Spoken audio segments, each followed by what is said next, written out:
द्वार में बाबा जी रहते हैं खूब सारे। तो एक पत्रकार उन बाबा जी पे रिसर्च करता है, मतलब उनके जीवन पे लिखने का प्रयास करता है।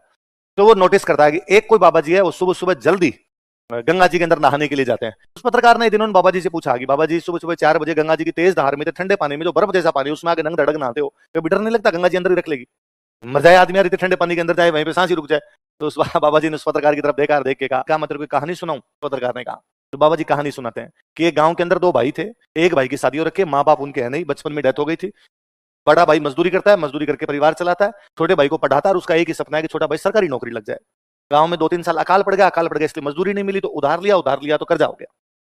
अब कर्जे वाले घर पे मांगने के लिए आ गए, बड़े भाई के पास चुकाने के लिए पैसे नहीं। तो उसने एक दिन अपनी वाइफ को कहा कि देख, घर पे बैठा रहा तब तो कर्जा चुकेगा नहीं, और मांगने वालों का तो कर्जा बढ़ता चला जाएगा, और डेली मांगने आते हैं, मेरे को शर्म आती है घर पे। तो मैं कहीं बाहर जाता हूँ, बाहर से रुपए कमा के लाऊंगा और तब इनका कर्जा पूरा चुका देंगे। ठीक।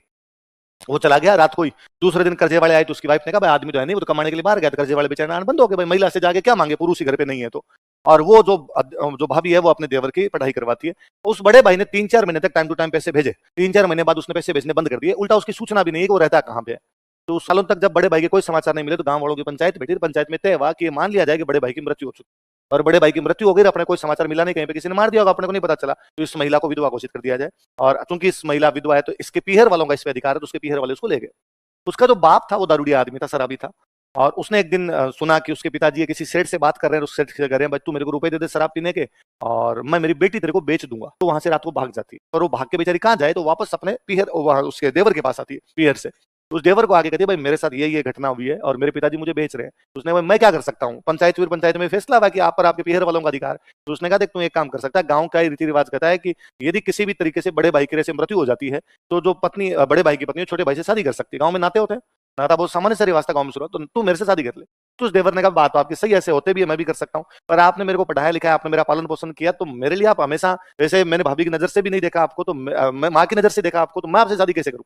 पर गांव वाले वापस सारे इकट्ठे हुए, गांव वाले इकट्ठे हुए, गांव वालों ने कहा, भाई आपातकालीन परिस्थिति है, ये बेचारी और किसी को बेच दे, इसको लेके जाए, वो फिर आगे बेचे, क्या जिंदगी होगी, इससे अच्छा तू शादी कर ले। तो दोनों आपस में शादी कर लेते हैं, उनके बच्चे हो जाते हैं, आराम से उनका जीवन व्यतीत हो रहा होता है। बड़ा भाई एक दिन भयंकर पैसे लेके वापस लौटता है।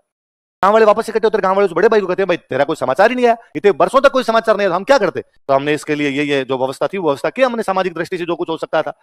अब वो बड़ा भाई सोचता है, यार गलती तो मेरी है, मेरे को समाचार भेजना चाहिए था, मैं नहीं भेज पाया।